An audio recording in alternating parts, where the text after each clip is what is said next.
This episode is brought to you by our friends at Covenant Baptist Theological Seminary. CBTS exists to provide ministerial training in the context of a confessional local church. They are, among other things, confessional, Baptist, affordable, and accessible. They are also now fully accredited by the Association of Reformed Theological Seminaries. You can learn more about them at their website, which is cbtseminary.org. Again, that is cbtseminary.org.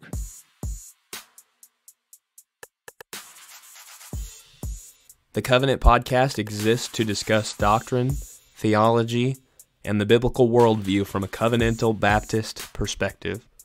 We pray that this resource will be edifying to you and glorifying to the Lord Jesus Christ. Now, let's get started.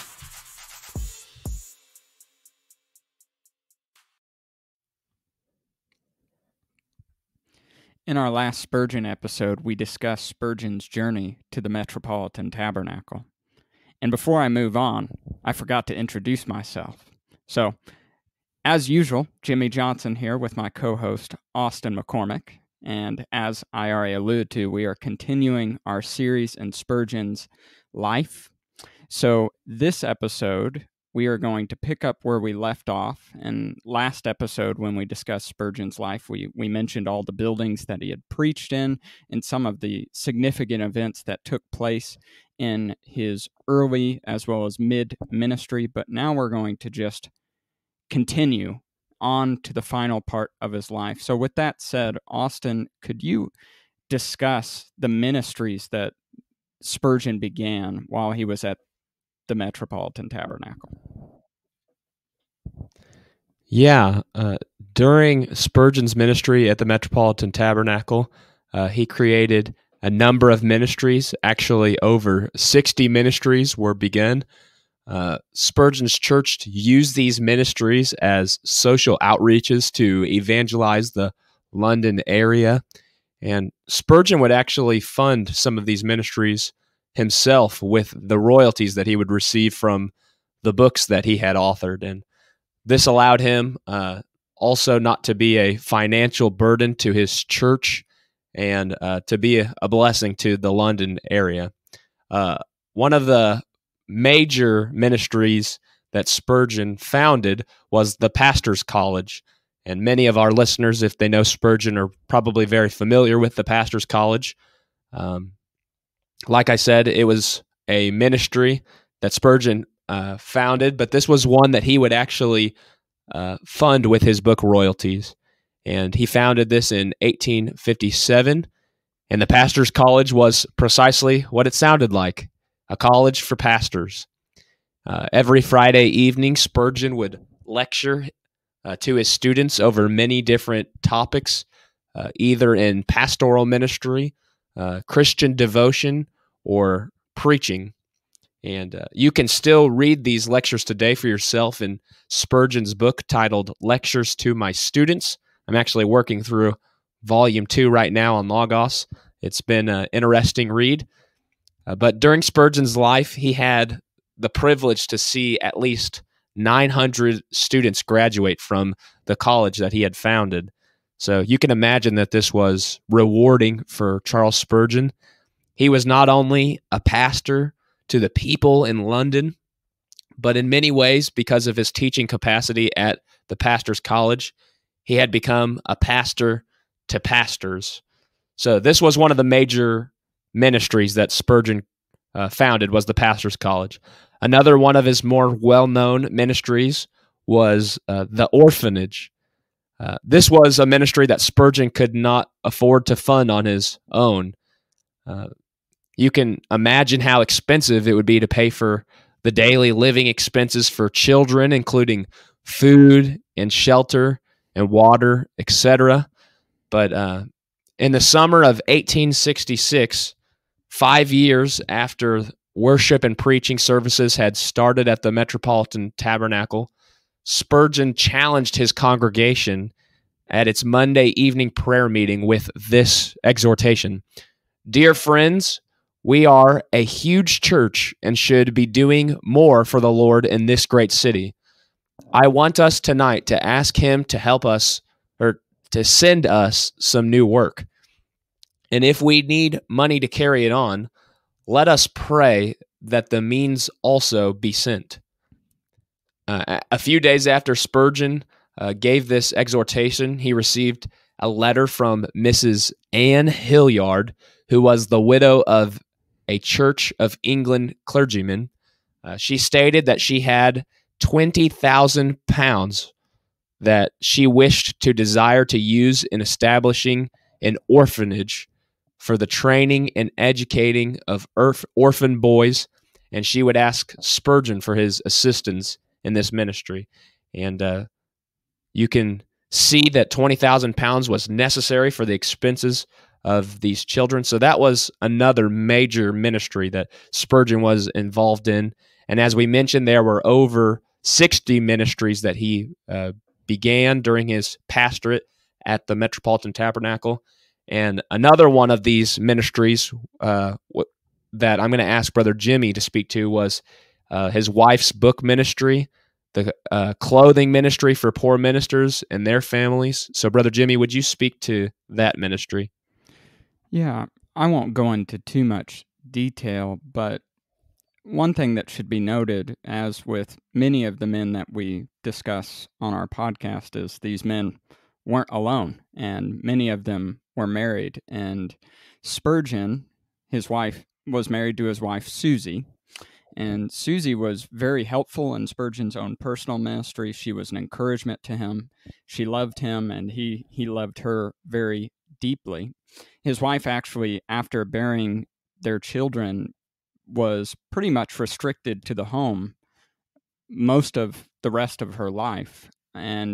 But she was not inactive for the Lord, and would continue to read the scriptures, would read over Spurgeon's sermons or listen to his preparation. But one thing that she did, and that she kind of started and really ran herself, and Spurgeon only assisted in a minor capacity in providing books to send to the ministers and things like that.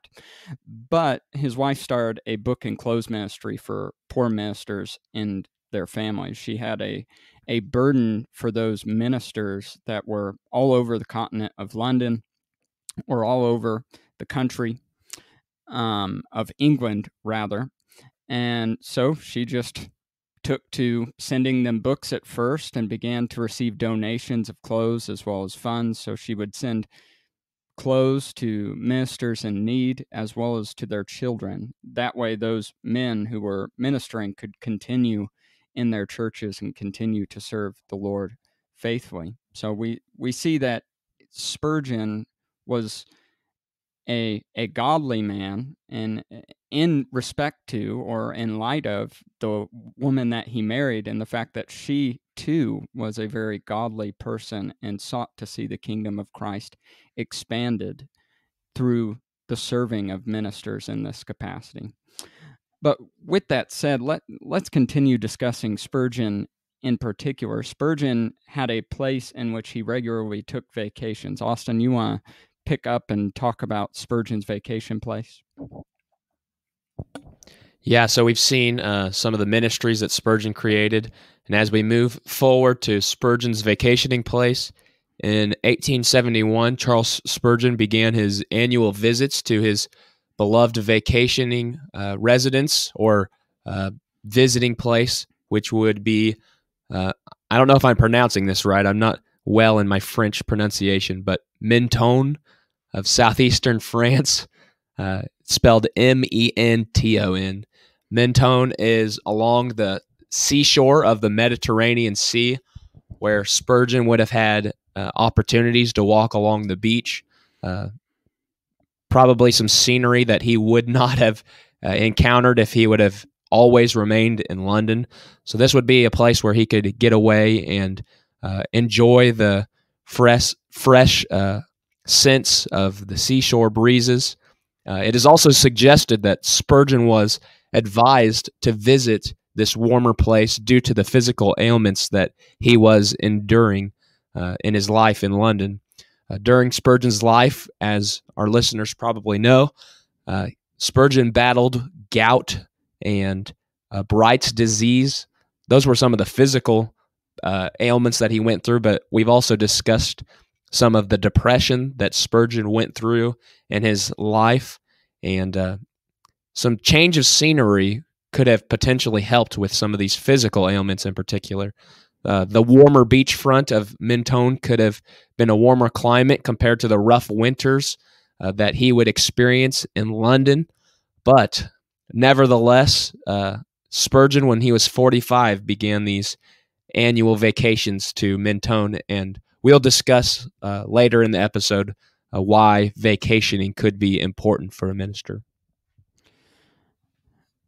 Also, Austin, you want to discuss probably one of the, for those that know Spurgeon, probably one of the more well-known aspects of his life, and that is the downgrade controversy. So can you give us some background about what that was and what Spurgeon's part in it was?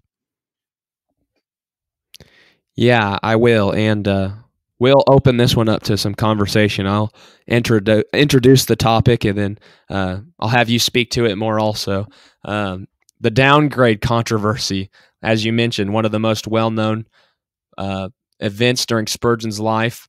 While Spurgeon was boldly preaching the gospel week after week in the Metropolitan Tabernacle, Charles Darwin began to teach his teaching of evolution.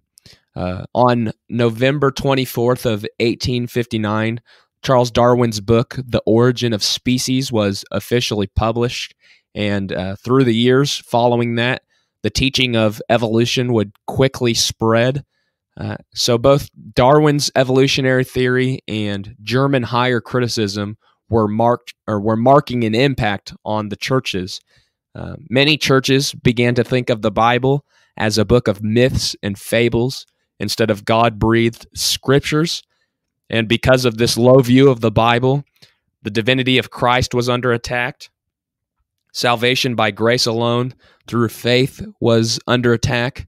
And the basics of the Christian faith were essentially being downgraded. And thus we have the beginning of the downgrade controversy. In the late 1880s, this downgrade controversy finally reached the Baptist Union, in which Spurgeon's church was involved. Spurgeon was deeply concerned by the direction that many of the churches in the Baptist Union were heading towards. And in response, Spurgeon would write many articles in his weekly publication, The Sword and Trowel, but sadly, it was to no avail. The churches were liberalizing, and they weren't listening to Spurgeon. So during his own denomination's downgrade controversy in 1887, he expressed alarming concern about the unorthodox views, and in 1887, with the utmost regret, Spurgeon withdrew from the Baptist Union. And as you can imagine, this was a heartbreaking moment for Spurgeon's life. Spurgeon didn't enjoy controversy, as probably none of us just enjoy controversy. This was a sad and sombering moment for the life of Spurgeon, that many of the churches were heading down a direction that he wasn't willing to go down, and that was liberalism. Brother Jimmy, why don't you speak to this downgrade controversy a little more, since it is such an important topic? Yeah, I just want to read a quote from Charles Spurgeon, because there's been some disagreement amongst historians about the nature of the debate or exactly what issues Spurgeon was having. But here are Spurgeon's own words. "Our warfare is with men who are giving up the atoning sacrifice, denying the inspiration of Holy Scripture, and casting slurs upon justification by faith. The present struggle is not a debate upon the question of Calvinism or Arminianism, but of the truth of God versus the inventions of men." Some modern people who look at the downgrade controversy, as well as some even during Spurgeon's day, accuse Spurgeon of trying to move the Baptist Union towards Calvinism, because the Baptist Union was actually made up of both particular, that is Calvinistic Baptist, as well as General Baptist, that's more Arminian free will type Baptist. But Spurgeon was not, at least in his own words, trying to guide the Union into Calvinism. And instead, his main concern was ultimately over the inspiration, authority, and infallibility of the Bible. And then secondarily, from that, the denial of core tenets of the Christian faith, like the deity of Christ, or justification by faith, or substitutionary atonement, because those of who were being influenced by German theology or German liberal theology would accuse the atoning sacrifice of being immoral. They would believe that Jesus was really not deity or divine, that he was a human. And they would also say things that justification by faith itself makes no sense, and also, like the atoning sacrifice, is immoral. Many of them also would go on to deny the Trinity itself. So Spurgeon saw these things rising up within the ranks or amid the Baptist Union and began to write against it. However, one thing that Spurgeon refused to do throughout the controversy as it related to the Baptist Union in particular is that he refused to name names. And instead, he would just write vividly about the errors themselves, assuming that most people already knew who he was talking about. And he even had friends who were within the polity of the Baptist Union, or had more clout within the Baptist Union, who had actually given him information. And these people were dear friends of his. But by the end of it, by the time he withdrew, many of those who he thought agreed with him, and doctrinally they actually did affirm much of what he did, but were not willing to split up the Union based on these doctrinal differences that Spurgeon thought were worth separating over. They disagreed with him on that, and even would kind of side with those who Spurgeon disagreed with. And this was probably the most taxing part of it, is that some of Spurgeon's dear friends throughout the downgrade controversy actually turned on him. Or at least that's how he perceived it. He perceived that they had turned on him, that they abandoned him, that they even sided with the theological liberals in order to cast shade on Spurgeon and his ministry, and followed suit in accusing him of things that Spurgeon himself denied. Tom Nettles writes that there were 4 basic reactions to Spurgeon's claims. The first one I already discussed. They accused him of binding the Union to John Calvin. A second group lamented that he had forgotten his natural gift of soul winning and succumbed to being a mere controversialist. A third judgment concluded that Spurgeon's sickness and age had caused him to be irrational and reactionary. So basically, there were some that were just saying that Spurgeon is old and irrational and outdated.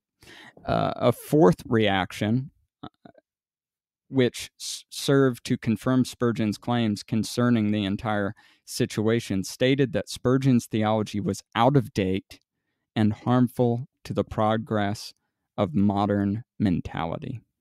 So there was a lot of shade being thrown at Spurgeon, and that affected him to the core. I mean, when he went into these conflicts, because some of these people had formerly been friends or acquaintances and comrades in ministry, were now accusing him of being too old or accusing him of being irrational. But another aspect of the downgrade controversy didn't only have to do with the Baptist Union. It also had to do with Spurgeon's college, which was obviously very dear to his heart too. There was a conference that would meet regularly at the pastor's college, those who graduated and who were a part of it, and there had been factions within it who had also succumbed to the modern theology. And Spurgeon, lamenting over this, decided to take action and wanted to put a basis or a statement of faith in place for the conference, which would actually end up in doing that.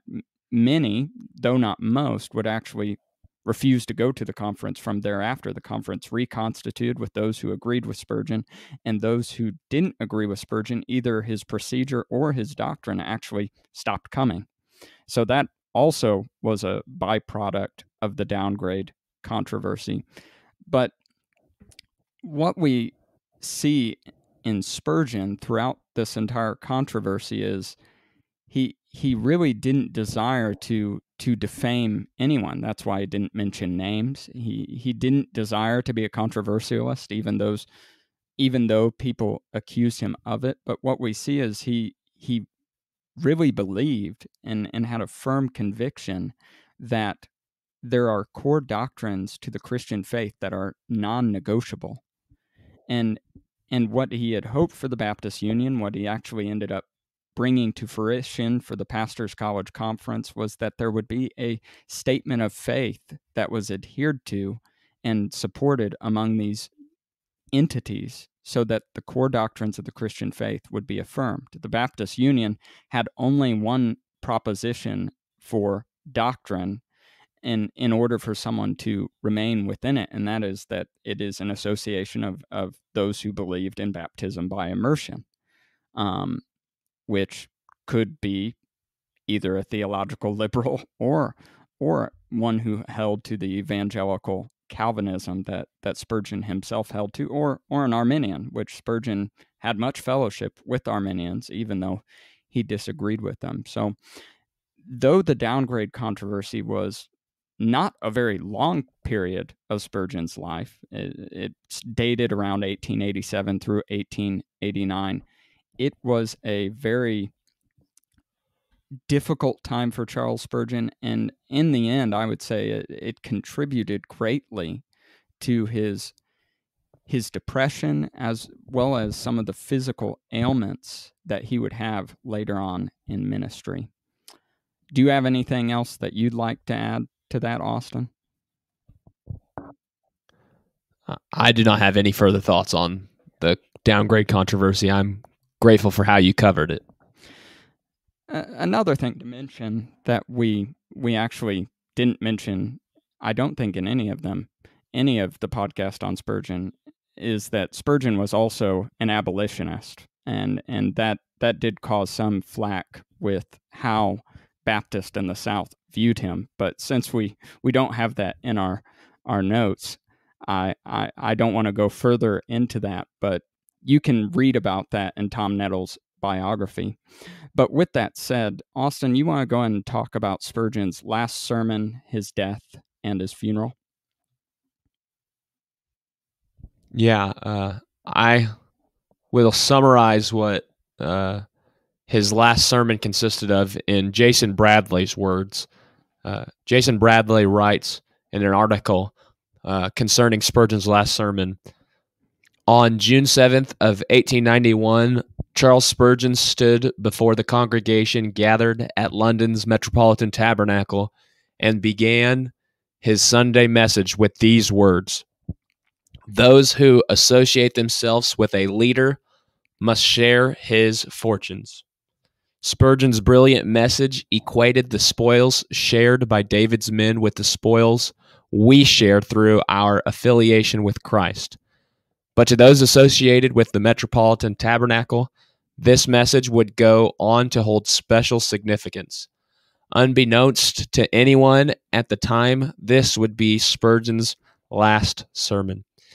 So Spurgeon's last sermon was simply encouraging his congregation, the Christians within his congregation, to partake of the spoils that Christ partook of, to be righteous as Christ is righteous. Spurgeon's last sermon was a sermon preaching of Jesus, and his sermon ended in many ways like it began, preaching of Christ. And his sermons throughout the years at the Metropolitan Tabernacle were marked by sermons preaching of Christ. And so any minister's last sermon that is preached of Christ, I say, is a good sermon and a something to be thought of well. So that was his last sermon on June 7th of 1891. His death actually occurred around 6 months later. On January 31st of 1892, Charles Spurgeon passed away. He died at just 57 years of age, and to many of us, that would seem like a very short life. And according to Michael Reeves, Spurgeon had been fighting health illnesses for around 24 years up to his death. Spurgeon may have died young, but he was freed from the physical pains that he had been enduring. Spurgeon would spend his last days under the sun in Mentone near Nice or Nissy, depending on your French pronunciation, in the southeast of France. And if you were listening earlier in the podcast, that was the location of Spurgeon's vacationing place. He would spend his last days on earth on the place where he would annually vacation to. Mentioning Spurgeon's funeral, when Spurgeon died in 1892, London began to mourn the loss of the Prince of Preachers.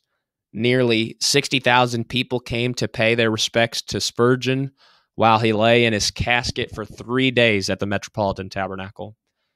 Around 100,000 people lined up the streets as the funeral paraded 2 miles from the Metropolitan Tabernacle to the cemetery where Spurgeon would be laid. And out of respect for Spurgeon, flags were at half-staff and shops and pubs were closed. And this was the end of Charles Spurgeon's life. What are some reflections or applications that you have of this last stage of Charles Spurgeon's life and ministry, Austin? Yeah, and feel free to add to this, Brother Jimmy, but just here's some reflections and applications that I have when thinking through the topics that we've discussed today. And the first one is that ministers need physical rest. And I'll go ahead and add mental rest for that fact. We see that when Spurgeon was 45 years old, that he began his annual vacationing, and from some biographies that I have skimmed through, there is speculation as to Spurgeon's life being prolonged because of his physical rest that he would find in Mentone. And if a minister is doing the work that they have been called to biblically, and if they are faithfully ministering to Christ's people and to Christ's ministry week after week after week, it can become exhausting. And I've had some pastors advise to me that if you are exhausted, you can't help your people very well.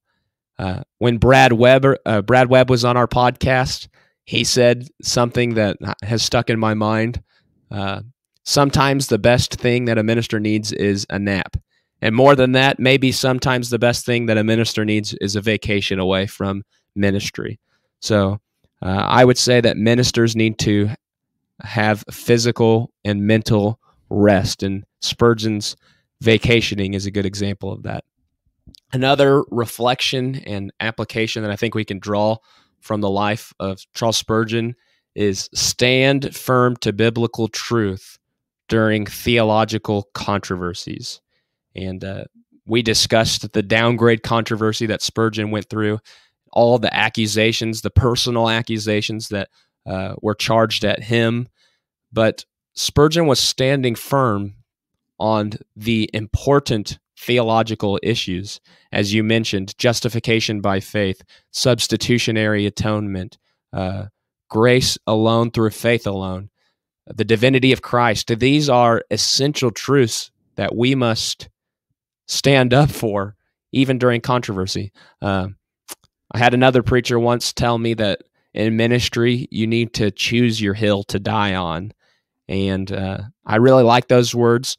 And I believe that all of these doctrines that Spurgeon was standing up for were hills to die on because they are essentials to the Christian faith.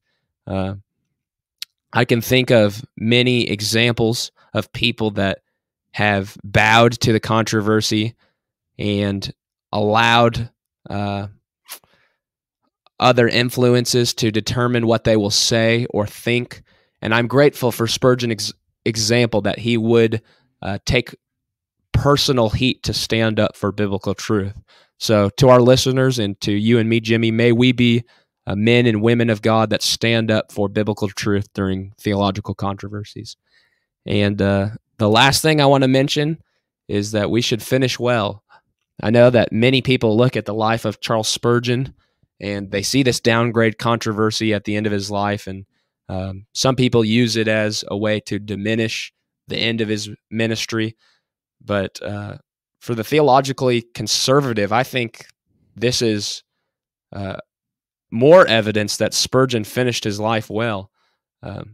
Spurgeon's ministry when he was young grew rapidly, and I'm sure that there were things that he went through that maybe he didn't even write about or people don't know about.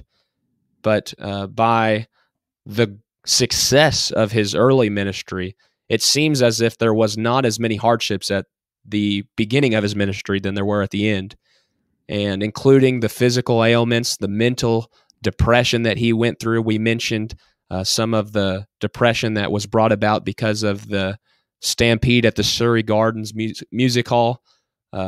Spurgeon endured a lot, but he ran his race well because he knew what lay before him. So I hope to run my race well, and I hope that you also, Brother Jimmy, and our listeners that are Christians would finish their race well, no matter what life throws at us, that we would stay close to Christ all the way to the end. So these are some of my reflections that I've had. Brother Jimmy, do you have any reflections that you want to add to that? The only thing I have to add is one thing that we see in Spurgeon's life, that we see particularly in his sermons and in his writings, is to keep Christ at the center of all things. Like, Spurgeon was a Christocentric preacher. All his sermons, Christ was preached in them. And all of his writings, Christ was proclaimed. That doesn't mean that Spurgeon didn't expect or didn't believe that people should not change morally through their union with Christ. To the contrary, he affirmed both the law and the gospel and the distinction between them, and affirmed the third use of the law. But at the end of it all, Christ was our sure foundation and hope in life and in death. And I think that's important, not only for pastors to keep at the center, but for Christians, period, to keep at the center. But with that said, we have discussed in several parts the life of Spurgeon. Much more could be said about Spurgeon, much more detail could have been given, but through these episodes, we've tried to give a truthful account of Spurgeon's life and ministry and reflect and apply it to our own life. This episode of the Covenant Podcast is brought to you by our friends at Covenant Baptist Theological Seminary. CBTS exists to provide ministerial training in the context of a confessional local church. They are, among other things, confessional, Baptist, affordable, and accessible. Additionally, they are recently accredited. Stay tuned for more information about that, or rather, go back and listen to our episode with Rex on CBTS to learn more about them, to learn about what they're doing, to learn about what they value, and how you might either participate in their education or contribute to it for the betterment of gospel ministry in Baptist churches. You can learn more about CBTS at cbtseminary.org. Again, that is cbtseminary.org. Thank you for listening to the Covenant Podcast. If you've enjoyed this resource, or you simply like the Covenant Podcast, head on over to our iTunes page, subscribe, and leave us a review. We are also available via Spotify, Google Podcasts, Stitcher, YouTube, and Podbean. Thank you for listening to the Covenant Podcast. Grace and peace to you.